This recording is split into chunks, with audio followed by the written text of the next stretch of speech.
Bismillahirrahmanirrahim. Babul mashi 'alal khuffaini.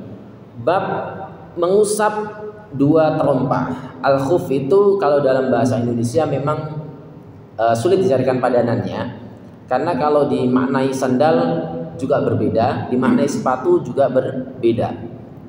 Khuf itu bahasa Arab. Kalau bahasa kitabnya dulu para kiai memaknainya dengan muzakh. Tidak tahu itu bahasa apa. Bahasa Jawa mungkin ya. Tapi kalau bahasa Indonesia tidak ada, karena memang tidak ada padanannya. Khuf begitu saja. Saya cari-cari di kitab di internet juga rata-rata khuf saja. Intinya adalah sepatu kulit. Mirip bot, ya, mirip sepatu bot gitu ya. Tetapi bukan juga, karena tinggi. Dikatakan seperti bot tapi tinggi ya. Tapi bahannya kulit. Ya. Fungsinya untuk menahan dingin. Jadi dipakai oleh kita, di daerah. Kalau di Indonesia jarang dipakai, karena apa? Di Indonesia itu musimnya hanya musim kemarau dan musim hujan. Sementara khuf itu dipakai di daerah, di negara yang punya musim dingin. Biasanya di 4 season atau 4 musim. Musim dingin, musim panas, musim salju. Ya, musim dingin, musim salju, kemudian ada musim gugur, ada musim satu lagi semi. Nah, khuf itu dipakai pada musim dingin, di musim salju itu. Di Arab juga dipakai karena pernah mengalami musim dingin, musim syita gitu ya. Kalau musim soif, musim soifiyah atau panas itu luar biasa panasnya. Kalau musim dingin sampai minus. Kalau panas sampai mungkin 34, 40 derajat itu udah biasa. Nah, kalau di Indonesia kan rata-rata 32, 33, paling panasnya paling 34, itu pun sangat jarang gitu ya. 30 ya, 29 paling dingin ya. Jarang sampai 25. Kalau di Mekah, di Madinah kalau udah musim dingin di bawah udah 20 derajat, udah kulit kita udah mulai kering gitu ya, pecah-pecah. Nah, khuf itu dipakai di musim dingin. Kalau dicopot, wah ini mengganggu kesehatan. Maka ada pembahasan khusus ya. Anil Mughirah bin Syu'bah radhiyallahu anhu qala. Diceritakan dari sahabat Mughirah bin Syu'bah radhiyallahu taala anhu qala, isi hadisnya, kuntu, ini belum hadis ya, karena ini cerita dari Mughirah bin Syu'bah. Kuntu, kata Syu'bah, aku pernah ma'an Nabi sallallahu alaihi wasallam, bersama Nabi Muhammad sallallahu alaihi wasallam. Fatawaddoa, beliau berwudu. Fahwaitu li anza'a khufaihi, maka aku menjulurkan tangan ya, merendahkan diri, li anza'a khufaihi, untuk melepas khufnya beliau Rasulullah sallallahu alaihi wasallam. Gitu ya. Ingin membantu melepaskan. Faqala, kemudian Nabi pun bersabda, da'huma, biarkan khuf saya, biarkan sepatu kulitku. Fa inni adkhaltuhuma, sesungguhnya aku memasukkan, maksudnya keduanya, maksudnya kakiku ini memakai kedua khuf tadi itu, kedua sepatu kulit tadi itu, tahirataini, dalam kondisi saya sedang bersuci. Maksud saya kedua kaki itu sudah dalam kondisi suci. Saya sudah berwudu dan dua khuf tadi itu dalam kondisi juga suci. Famasaha alaihi, lantas beliau mengusap di atas kulit sepatu kulitnya, bagian atasnya saja. Ya, ini isi hadisnya. Da'huma fa inni adkhaltuhuma tahirataini famasaha alaihi. Biarkan, enggak usah dicopot ya, enggak perlu kamu bantu untuk mencopot. Sesungguhnya aku memasukkan ya, memakai kedua muzakh tadi, kedua khuf tadi itu dalam kondisi sudah bersuci, dan beliau lanjutnya hanya mengusap saja. Walil arba'ati illa Nasa'i, dan dalam keterangan dari riwayat dari imam 4 kecuali Imam Nasa'i, anna Nabi sallallahu alaihi wasallam, dalam redaksi yang lain ya, bahwasanya Nabi sallallahu alaihi wasallam itu masaha 'alal khuffi wa asfalahu. Tadi kan kalau dalam riwayat yang pertama dari Mughirah tadi itu hanya diusap bagian atas. Sementara menurut Imam 4 kecuali Imam Nasai, berarti ada 3 imam ya, bahwasanya Nabi Muhammad SAW itu mengusapnya di atas khuf wa asfalahu, dan bagian bawahnya juga. Wa fi isnadi du'fun, tetapi sanad jalur periwayatan hadis ini punya kelemahan. Jadi ada beberapa, ada 1 atau 2 perawi pencerita hadis ini yang lemah.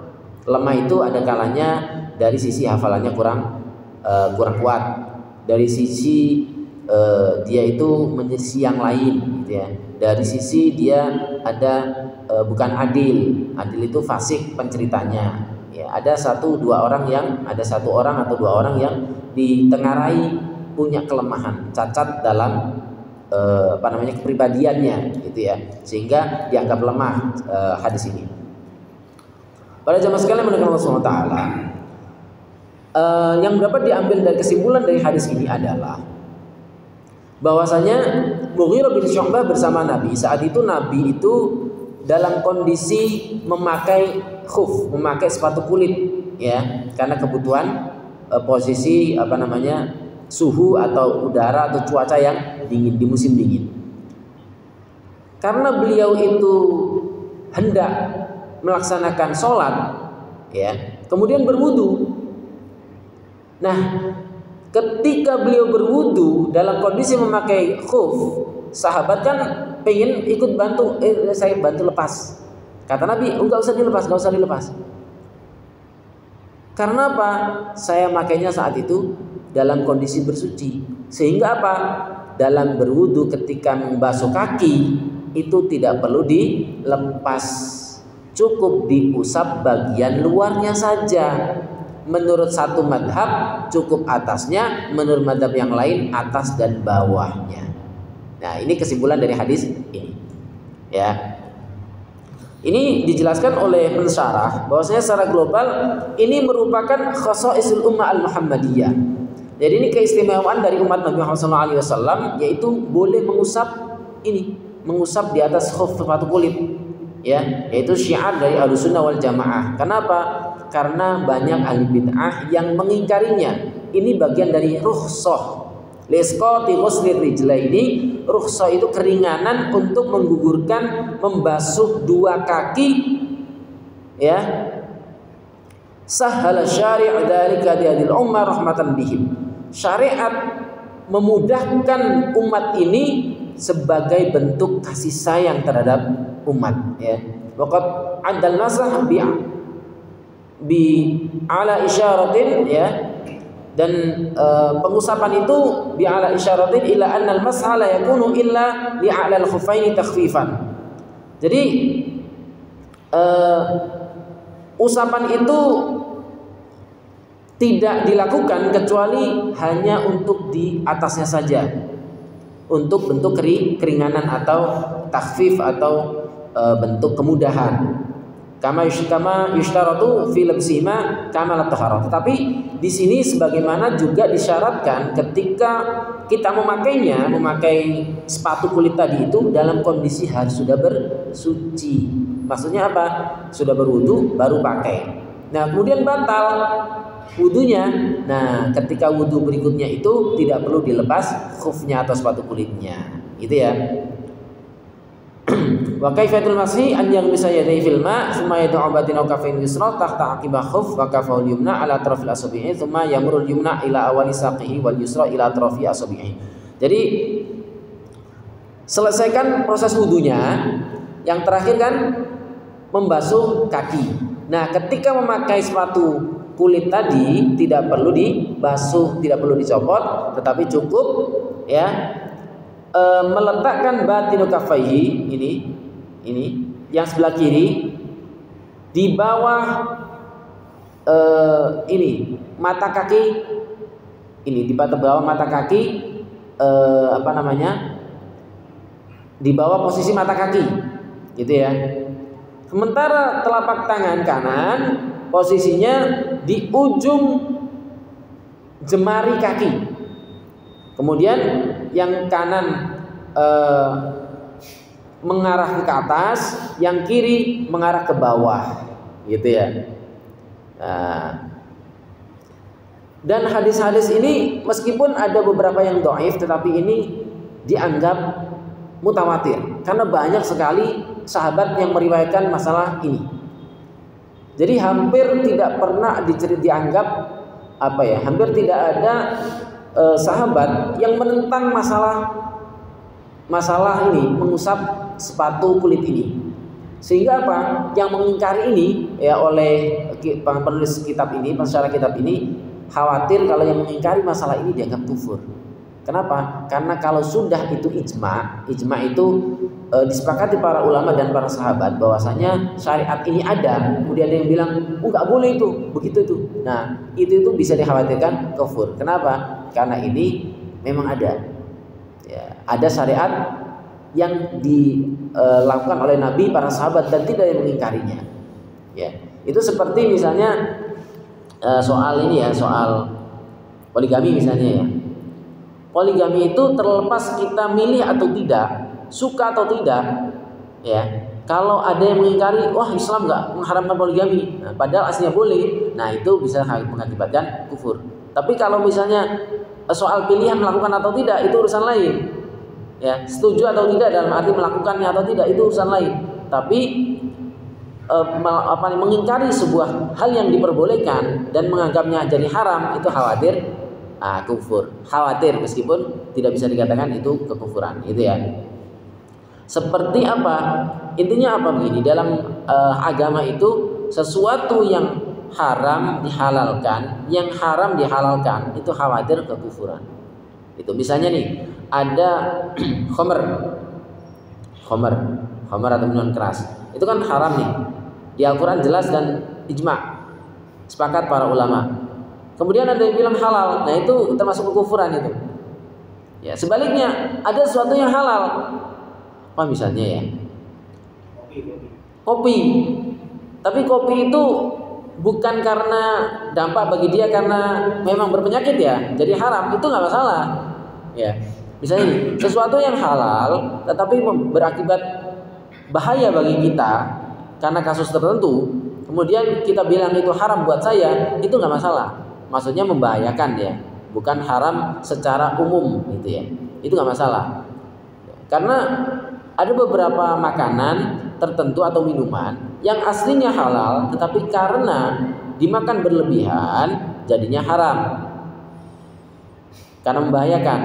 Begitu juga bagi orang tertentu yang aslinya itu makanan halal bisa menjadi haram karena membahayakan bagi dia, bagi penyakit yang dia alami, yang dia derita. Nah itu tidak masalah, ya.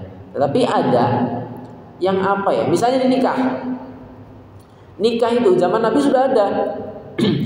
Jadi dulu ada orang yang datang kepada Nabi, sok paling rajin beribadah, sampai gini, Nabi itu biasa-biasa saja.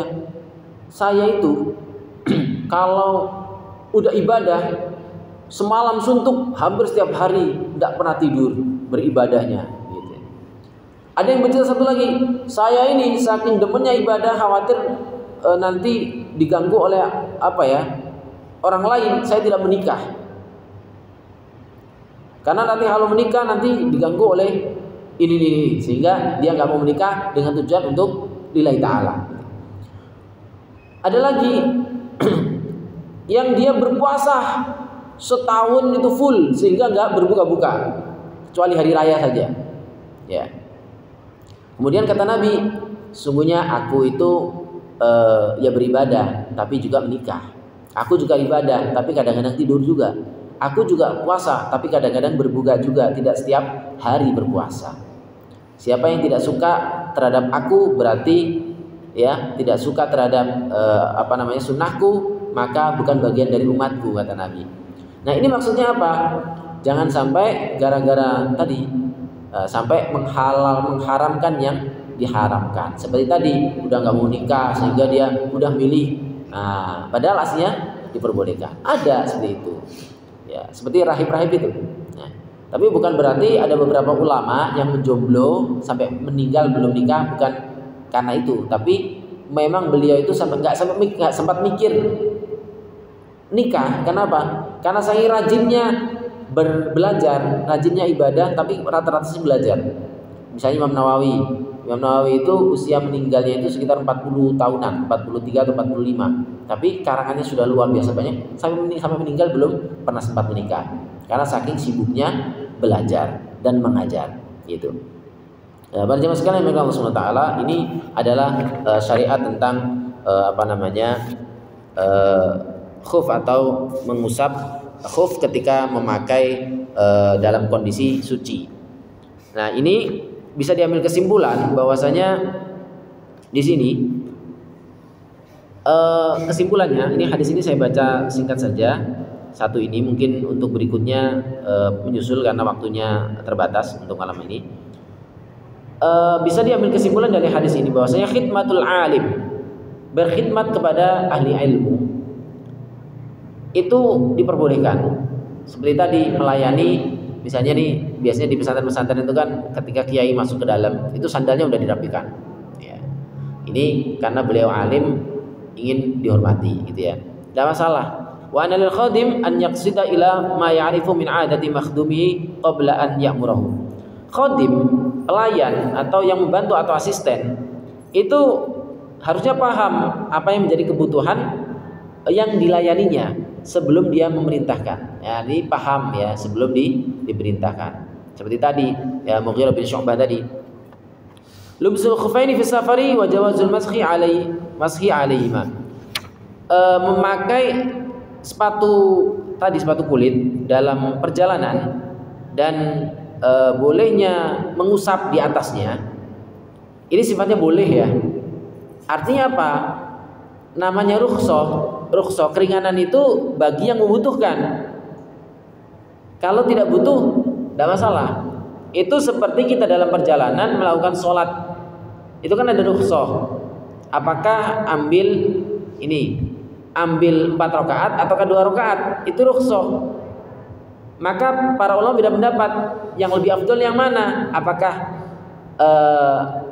diambil rukhsah dengan qasar 2 rakaat ataukah tetap azimah mengambil 4 rakaat? Nah, itu para ulama beda pendapat. Tetapi yang pasti sifatnya adalah boleh pilih salah satunya. Begitu juga dalam kondisi perjalanan jauh, apakah kita berbuka ataukah tetap lanjutkan puasa? Nah, ini juga pilihan. Oleh karena itu namanya boleh, gitu ya. Meskipun para ulama beda pendapat. Nanti akan ada perbedaan pendapat juga kaitannya dengan perbedaan antara ketika dipakai di rumah dan dipakai dalam perjalanan, itu berbeda. Isyratu kamali thahara al-ma'iyah qabla lubsil khuffain. Disyaratkan bersih sempurnanya suci yang menggunakan air, baik itu mandi maupun berwudu sebelum memakai kedua tadi khuf ya, kedua sepatu kulit tadi. Al-fahmu bil isyarah waraddul jawab anna yufhamu anhu liqauli da'uma. Jadi memahami cukup dengan isyarat saja, tidak harus dengan kata-kata yang jelas. Jadi kalau bahasa Jawanya persemon lah, dipakai menggunakan bahasa kinayah saja itu sudah bisa dipahami, gitu ya. Kemudian yang terakhir, disyariatkan mengusap di atasnya maupun di bagian bawahnya. Ini beda pendapat, ada yang mengatakan di atasnya saja, ada yang mengatakan di atas dan di bawah. Ini beda pendapat. Wallahu a'lam bishawab. Demikian untuk penjelasan hadis ini, barangkali ada tanya jawab silakan.